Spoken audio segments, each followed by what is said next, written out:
This is so boring!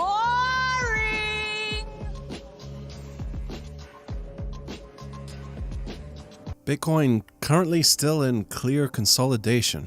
You can potentially draw some lines here which point to a possible symmetrical triangle. I don't think it fits perfectly, but there it is. What I do think we'll see, and pretty soon, is a rise in popularity of an old support and resistance line we've not seen for a little while.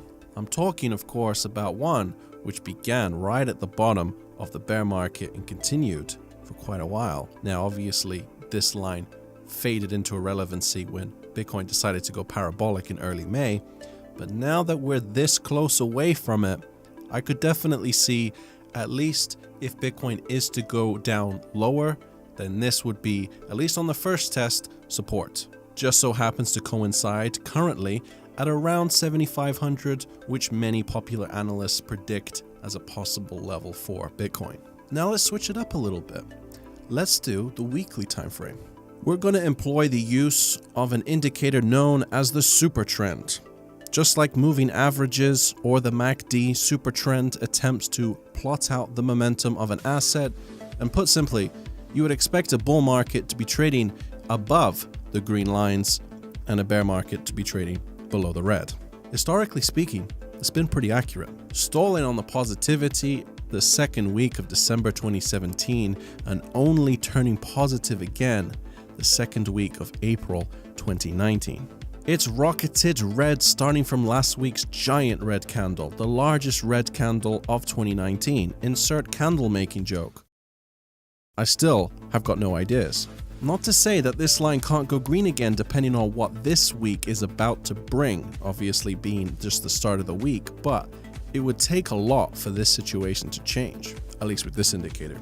The point though is that the positivity indicator stopped gaining 24th of June, last week of June, and we are currently breaching or about to breach that line, which has not happened since mid-January 2018, just the start of the bear market. Now that sounds pretty scary.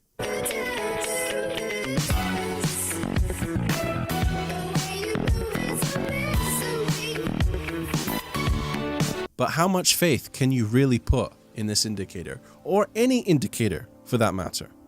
I suppose in order to answer that question, we would need to have, let's say, 6 or so individuals. We tell each of these 6 people to use just one technical indicator and trade off of it, give them a period of about 3 years, have them come back, show us their results.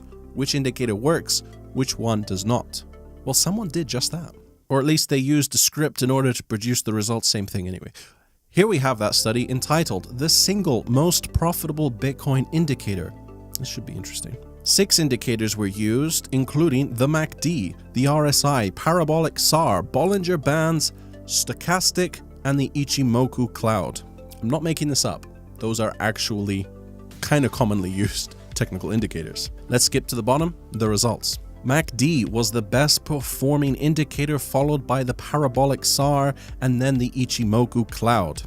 The RSI produced small losses, while the stochastic and the Bollinger Bands produced double-digit losses.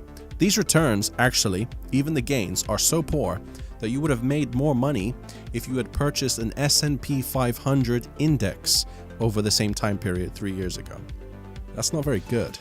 Now, I hear your criticisms, but daily, who would use just one indicator? You need to use them all. How stupid are you? I'm about to unsub. Hold on a minute. Just 1 second. This isn't a flaw of the study. This is precisely what the study was about, to put these single indicators under stress. I thought the results were quite interesting. Not that you should personally do this. However, there is one strategy that is far, far and away better than all of these indicators combined. Can you guess what that is? It's to stay away from Bitcoin. No, I'll show you.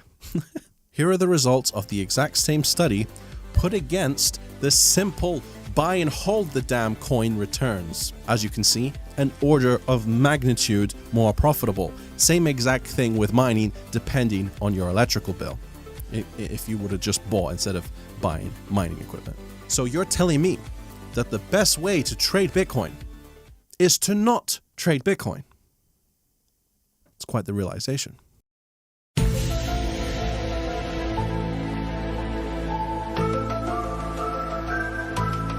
on a 3-year timescale at least. And so far, yes, that does appear to be the case. Unless, of course, you are good at trading, which by every study imaginable about trading means you are one of very few people that are able to do it consistently and profitably. And I know, this sounds crazy. We all have seen the memes about how quickly holding Bitcoin will age you.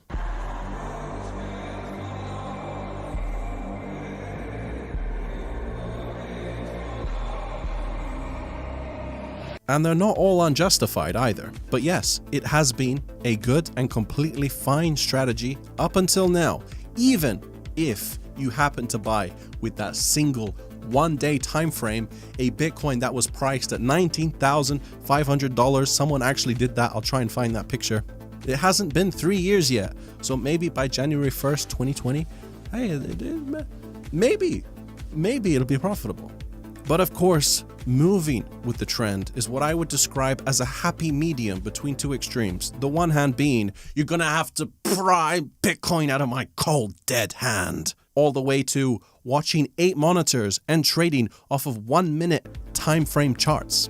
So for me, that means a conservative trade every month or every 2 months. I was open and honest about where I sold Bitcoin last and how much, but for you, it might be much more frequent than that.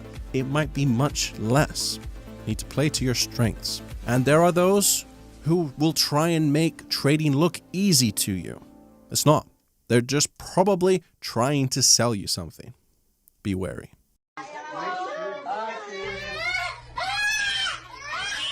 Now just taking a step back for a moment, literally. That's not a good joke, sorry. There is so much political unrest in the world right now, mostly people fighting back against corrupt regimes. We have protesters in Iraq angry over poor living conditions and corruption. In Ecuador, all streets are shut down due to a transit strike to protest the price of gas. Paris protests are in their 47th straight week of demonstrations. Haiti demanding an end to the US Trump-backed corrupt regime of whatever their president's name is. Peru, Egypt, even Hong Kong. In fact, over in Hong Kong, there is currently reports of ATMs across the country running out of cash by people protesting and withdrawing their money from the banks.